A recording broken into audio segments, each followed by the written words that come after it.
Chapter 6. Nostril versus Mouth Breathing. One of the first lessons in the yogi science of breath is to learn how to breathe through the nostrils and to overcome the common practice of mouth breathing. The breathing mechanism of man is so constructed that he may breathe either through the mouth or nasal tubes, but it is a matter of vital importance to him which method he follows, as one brings health and strength and the other disease and weakness. It should not be necessary to state to the student that the proper method of breathing is to take the breath through the nostrils.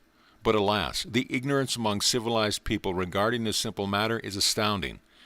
We find people in all walks of life habitually breathing through their mouths and allowing their children to follow their horrible and disgusting example.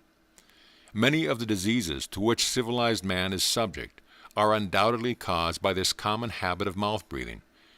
Children permitted to breathe in this way grow up with impaired vitality and weakened constitutions, and in manhood and womanhood break down and become chronic invalids. The mother of the savage race does better, being evidently guided by her intuition.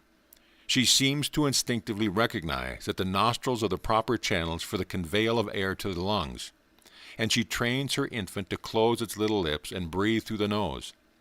She tips its head forward when it is asleep, which attitude closes the lips and makes nostril breathing imperative.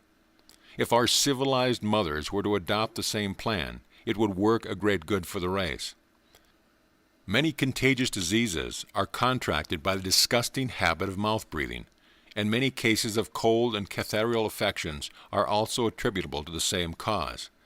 Many persons who, for the sake of appearances, keep their mouth closed during the day, persist in mouth breathing at night, and often contract diseases in this way.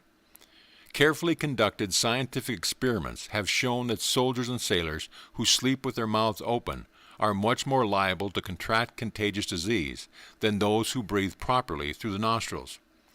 An instance is related in which smallpox became epidemic of the man of war in foreign parts, and every death which resulted was that of some sailor or marine who was a mouth breather, not a single nostril breather succumbing.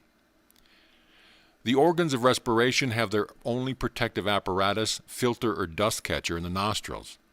When the breath is taken through the mouth, there is nothing from mouth to lungs to strain the air, or to catch the dust and other foreign matter in the air.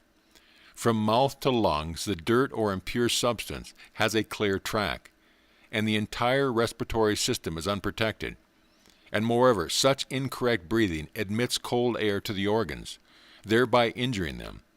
Inflammation of the respiratory organs often results from the inhalation of cold air through the mouth. The man who breathes through the mouth at night always awakens with a parched feeling in the mouth and a dryness in the throat. He is violating one of nature's law and is sowing the seeds of disease. Once more, remember that the mouth affords no protection to the respiratory organs, and cold air, dust and impurities and germs readily enter by that door. On the other hand, the nostrils and nasal passages show evidence of the careful design of nature in this respect. The nostrils are two narrow, tortuous channels containing numerous bristly hairs, which serve the purpose of a filter or sieve to strain the air of its impurities, etc., which are expelled when the breath is exhaled.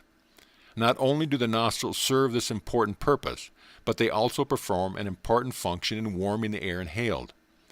The long, narrow, winding nostrils are filled with warm mucous membrane, which coming in contact with the inhaled air warms it so that it can do no damage to the delicate organ of the throat or to the lungs. No animal excepting man sleeps with his mouth open or breathes through the mouth, and in fact it is believed that it is only civilized man who so perverts nature's function, as the savage and barbarian races almost invariably breathe correctly. It is probable that this unnatural habit among civilized men has been acquired through unnatural methods of living, enervating luxuries, and excessive warmth. The refining, filtering, and straining apparatus of the nostril renders the air fit to reach the delicate organs of the throat and the lungs, and the air is not fit and so to reach the organs until it has passed through nature's refining process. The impurities, which are stopped and retained by the sieves and mucous membrane of the nostrils, are thrown out again by the expelled breath in exhalation, and in case they have accumulated too rapidly or have managed to escape through the sieves and have penetrated forbidden regions, nature protects us by producing a sneeze which violently ejects the intruder. The air, when it enters the lungs, is as different from the outside air as is distilled water different from the water of the cistern. The intricate, purifying organization of the nostrils, arresting and holding the impure particles in the air, is as important as is the action of the mouth in stopping cherry stones and fish bones and preventing them from being carried on to the stomach. Man should no more breathe through his mouth than he would attempt to take food through his nose. Another feature of mouth breathing is that the nasal passages, being thus comparatively unused, consequently fail to keep themselves clean and clear, and become clogged up and unclean, and are apt to contract local disease. Like abandoned roads that soon become filled with weeds and rubbish, unused nostrils become filled with impurities and foul matter. One who habitually breathes through the nostril is not likely to be troubled with clogged or stuffy nostrils.